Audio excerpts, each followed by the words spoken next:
Hello বন্ধুরা, আমি শাকগন্ডিল। আশা করি আপনারা সকলেই জানেন খুব সম্প্রতি একটা ডান্স রিয়েলিটি শো বেঙ্গলের খুবই জনপ্রিয়, অনেক অনেক বছর ধরে চলছে। অনেক বিখ্যাত বিখ্যাত সমস্ত মানুষেরা সেখানে জাজ হয়ে যায় এবং সেই পার্টিকুলার রিয়েলিটি শোটা প্রচুর মানুষজন বাংলার দেখে। আমিও ছোটবেলায় এককালে দেখেছি, একদম যে দেখিনি সেটা বললে মিথ্যে বলা হবে, কিন্তু এখন দেখা ছেড়ে দিয়েছি কারণ একেবারে অ্যাবসার্ড জিনিসপত্র বেশ কয়েক বছর ধরে, পার্টিকুলারলি এই একদিনই হয়েছে বা এই বছরই হয়েছে এরকম ব্যাপার নয়, অনেক দিন ধরেই কিন্তু এই ধরনের ভুলভাল জিনিসপত্র চলছে এবং এই যে খিল্লি, এই যে বাওয়াল, এই যে নোংরামি, সেটা অনেক দিন ধরেই চলছে এবং যে কারণেই এই শোটা আমাকে আর কোনো রকমভাবে ইন্টারেস্ট করে না। এই সময় তো নয়, অনেক বছর ধরেই আসলে করে না। এখন আমি অ্যাকচুয়ালি ব্যক্তিগতভাবে এই শোটাতে কি হয়, এখন কি হয় না, বা কারা প্রতিযোগী রয়েছে, বা কি ফরম্যাট অ্যাকচুয়ালি, কিভাবে কি এলিমিনেশন হয়, কি হয় না হয়, আমি সত্যি কিছু জানি না। কিন্তু আমি দেখলাম যে রিসেন্টলি একটা কন্ট্রোভার্সি হয়েছে, রবীন্দ্রনাথ ঠাকুরের একটা নৃত্যনাট্য চণ্ডালিকা, সেটার সঙ্গে একটা হিন্দি গান গুলজারের একটা জগা খিচুড়ি পাকিয়ে প্রেজেন্ট করা হয়েছে। এখন সেটাকে কেন্দ্র করে অনেক অনেক কন্ট্রোভার্সি। দেখুন, প্রথম কথা হচ্ছে, যেটা আমি আগেই বলছিলাম, যেটা প্রথমবার হয়নি। কয়েকদিন আগেই আমি সোশ্যাল মিডিয়াতে, আমি এখন খুঁজে বের করলাম এই ভিডিওটা করবো বলে, কয়েকদিন আগেই আমি দেখছিলাম কৃষ্ণ ঠাকুর আর রাধা, তারা দুজনে ডান্স করছে কুমার শানুর গান, আয়ুষ্মান খুরানার এবং ভূমি পেডনেকারের সিনেমা। এই পার্টিকুলার যে গানটা রয়েছে, গানটা ভীষণ ভালো, কিন্তু একটা হিন্দি গান, সেখানে কৃষ্ণ ঠাকুর আর রাধা গান মানে তারা ডান্স করছে, মানে সেরকম একটা আর কি তাদেরকে সাজসজ্জা দেওয়া হয়েছে, তার সেরকমভাবে তাদের কি মেকআপ হয়েছে এবং একটা বাচ্চা ছেলে একটা বাচ্চা মেয়ে তারা ওই গানে ডান্স করছে। পুরো বিষয়টাই অদ্ভুত, মানে কনসেপ্ট লেভেলেই অদ্ভুত। আপনি ডেফিনেটলি এক্সপেরিমেন্ট করবেন। আর্ট জিনিসটাই এরকম, যেখানে আপনার মানে এক্সপেরিমেন্ট করবার সমস্ত রকমের রাইট আছে একজন ক্রিয়েটিভ পার্সন হিসেবে, কিন্তু সেই এক্সপেরিমেন্টে এরকম হতে পারে না যে ওয়ানাবি অ্যাটিটিউড, মানে আমি কিছুই আসলে জানি না, আমার কোনো ডেপথই নেই, আমার কোনো নলেজ নেই, কিন্তু আমি কিছু একটা ক্রিয়েটিভ করতে চাইছি for the sake of it, যে আমি ক্রিয়েটিভ কিছু একটা করছি এই ফিলটা অডিয়েন্সকে দেওয়ার জন্য এবং এই ফিলটা নিজে পেয়ে আর কি অর্গাজাম করবার জন্য, জাস্ট এটাই, মানে এর থেকে বেশি কিছু নয়।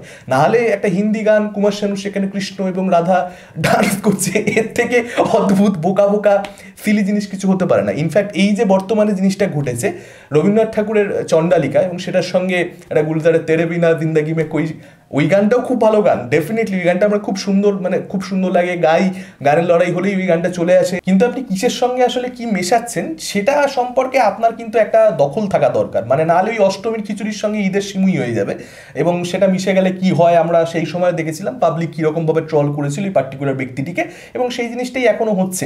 ডেফিনেটলি আবারও বলছি, আপনি এক্সপেরিমেন্ট করতেই পারেন। রবীন্দ্রনাথ ঠাকুরের একটা গান নিয়ে করা হয়েছে, সেটাকে কেন্দ্র করে বাঙালির যে একটা অভিযোগ যে রবীন্দ্রনাথের যে কোনো কাজ নিয়ে এরকম করা যায় না, ডেফিনেটলি আমি সেটা মনে করি, আমি বিশ্বাস করি যে সেটা করা যায় না। মানে কিছু পার্টিকুলার ফিগার রয়েছে যাদের কাজকে নিয়ে আপনি যদি ছেলেখেলা করে ফেলেন, তাহলে আপনার সঙ্গে এই ধরনের ক্রিটিসিজম, এই ধরনের ট্রলিং হবেই।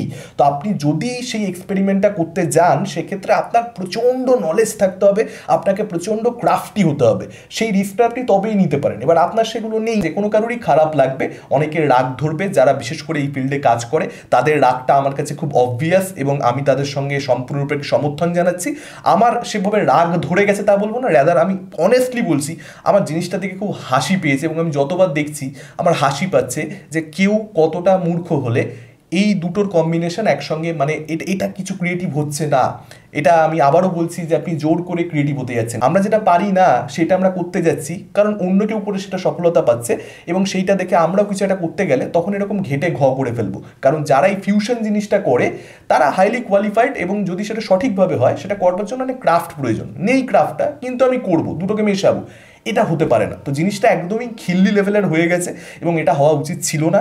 আমি দেখলাম একজন বাঙালি অভিনেত্রী, তাকেও নানান রকমভাবে আর কি অ্যাটাক করা হয়েছে কারণ তিনিও সেখানে প্রেজেন্ট ছিলেন। আমি ব্যক্তিগতভাবে তার ক্রাফটকে আমি প্রচণ্ড পছন্দ করি অ্যাজ ডান্সারও এবং অ্যাজ অভিনেত্রীও, এবং তিনি একটা লাইভ ভিডিও করে সম্পূর্ণ ক্ল্যারিফিকেশন দিয়েছেন যে তিনি ওখানে পরিষ্কার বলেছিলেন যে এই দুটোর কম্বিনেশন জাস্ট হতে পারে না, এটা অন্যায় হচ্ছে, এটা ভুল হচ্ছে, এবং ওই পার্টিকুলার রিয়েলিটি শো তারা সেটাকে এডিট করে দিয়েছে খুব স্বাভাবিকভাবেই। তো এখানে পরিষ্কার হয়ে যায় এবং সেই পার্টিকুলার অভিনেত্রী এটাও বলেছেন যে তার সঙ্গে ওখানে উপস্থিত অনেক জাজেরা তারাও কিন্তু একমত ছিলেন, সহমত ছিলেন তারা, তারপরেও ওটার সঙ্গে গো অ্যাহেড করা হয়েছে, ওটাকে টেলিকাস্ট করা হয়েছে। এখান থেকেই বোঝা যায় যে এরা বেসিক্যালি কন্ট্রোভার্সি চায় কারণ এতে এদের মেবি টিআরপি বাড়ে বা হোয়াট এভার কিছু একটা লাভই হয়, নেগেটিভ পাবলিসিটি। আফটার তো একটা পাবলিসিটি রে বাবা, রবীন্দ্রনাথ ঠাকুরকে এই অসম্মান করা, এই রিয়েলিটি শো এই সব কিছু মানুষ ভুলে যাবে। আজকে চর্চা হচ্ছে, দুদিন চর্চা হচ্ছে, 3 দিন চর্চা হচ্ছে, তারপরের থেকে আর চর্চা এটাকে নিয়ে হবে না, তারপরে এই রিয়েলিটি শোটাই মানুষ দেখবে। তার কারণ হচ্ছে মানুষের কাছে অপশন নেই, যারা ডান্স ভালোবাসে এবং বাংলাতে তারা একটা ডান্সকে কেন্দ্র করে রিয়েলিটি শো দেখতে যায় তারা আর কি দেখবে, কি অপশন আছে তাদের কাছে? একটাই হচ্ছে, তো একটাই দেখছে। এবং যখনই এরকম ধরনের কোনো মনোপলি সৃষ্টি হয় সেখানেই এই ধরনের স্বেচ্ছাচারিতা হয়, যে কোনো কিছুর সঙ্গে যে কোনো কিছু মিশিয়ে দিয়ে প্রেজেন্টেশন। তো আমার মনে হয় যে হাফ নলেজ জিনিসটা প্রচণ্ড ডেঞ্জারাস, এবং সেই জায়গা থেকেই এই জিনিসপত্রগুলো হচ্ছে, এবং বাঙালির এগুলোকে রিজেক্ট করা উচিত। বাঙালি রিজেক্ট করছে দেখে ভালো লাগছে। এটা আপনারা এরকম ধরনের প্রেজেন্টেশন এই পার্টিকুলার রিয়েলিটি শো এর থেকে এর পরেও ভবিষ্যতেও কিন্তু পেতে পারেন। আপনারা দেখলেন যে আজ কি রাত কিংবা তামান্না ভাটিয়ার যে কোনো আইটেম সং, বা যে আইটেম সংগুলো আমরা এখন রিসেন্ট সময় পাচ্ছি, সেগুলোতে আপনারা দেখতে পেলেন যে আমাদের কোনো হিন্দু দেবদেবী হয়তো নাচছে। কারণ এরকম ঘটনা এর আগে ঘটেছে, আইটেম সঙ্গে হয়নি, রোমান্টিক গানে রাধাকৃষ্ণকে নাচিয়ে দিয়েছে যখন, তখন আমরা আইটেম সং থেকেও খুব বেশি দূরে আছি বলে আমি মনে করছি না। তো তখন আমরা কি করব? এই জিনিসগুলো আফটার অল প্রচুর একটা সোশ্যাল মিডিয়াতে হাইপ তৈরি করে দেয় ওই পার্টিকুলার শোটায় কেন্দ্র করে, সবাই ওটা দেখতে যায়, খুঁজতে চায়, এবং তার পরবর্তীতে আবারও সেই এই বিষয়টা এতটা বড় হচ্ছে। কিন্তু প্রত্যেকটা বিষয় তো বড় হয় না, এই ধরনের ছোট ছোট কিছু ইস্যুস আপনারা এই ধরনের রিয়েলিটি শোগুলো যখনই চালাবেন তখনই খুঁজে পাবেন। সেখানে পরিষ্কার পাবলিককে, সাধারণ মানুষকে প্রচণ্ড মানে আর কি ধরা হয় যে এরা কিছুই জানে না, কিছুই বোঝে না, অশিক্ষিত, যা গেলাবো তাই গিলবে, এবং এটাকে কনসিডার করেই তারা তাদের কাজকর্ম করে, পরিষ্কার বুঝতে পারে যে কারণে এগুলো আমি দেখা বন্ধ করে দিচ্ছি। মানে অ্যাকচুয়ালি ওটা খিল্লির জন্য বানানো শো, মানে কমেডির জন্য, নাকি ওটা একটা মানে রিয়েলিটি শো যেখানে ডান্সটাই প্রাধান্য পাবে মূলত, এটা কোনটা আপনি বুঝতে পারবেন না পরিষ্কার করে। ইনফ্যাক্ট ডান্স কেন, গানকে কেন্দ্র করে যেটা হয় সেখানেও আপনি বহুত ভুলভাল জিনিস দেখতে পাবেন, পার্টিকুলারলি এই শোটা কেন, এরকম অনেক কিছুই কিন্তু প্রিভিয়াসলি হয়েছে, আগামী দিনেও চলবে। তো আমার মনে হয় যে প্রত্যেকটা ক্ষেত্রে জিনিসগুলো এরকম বড় হওয়া দরকার, এই ধরনের ট্রলিং, ক্রিটিসিজম এটা চলতে থাকা দরকার। সেই ক্ষেত্রে হয়তো একটু যদি এদেরকে সচেতন করা যেতে পারে, আদারওয়াইজ কোনো ভবিষ্যৎ নেই, এগুলো কন্টিনিউড হবে। আপনাদের মতামত কি পুরো বিষয়টাকে কেন্দ্র করে? ডেফিনেটলি আপনারা সেটা আমাদের কমেন্ট করে জানাতে পারেন। এই ভিডিওটা ভালো লাগলে লাইক করতে পারেন, শেয়ার করতে পারেন, আমাদের চ্যানেল নতুন হলে চ্যানেলটাকে অবশ্যই সাবস্ক্রাইব করতে পারেন। আজকে নতুন টাটা, চোখ পরবর্তী ভিডিওতে।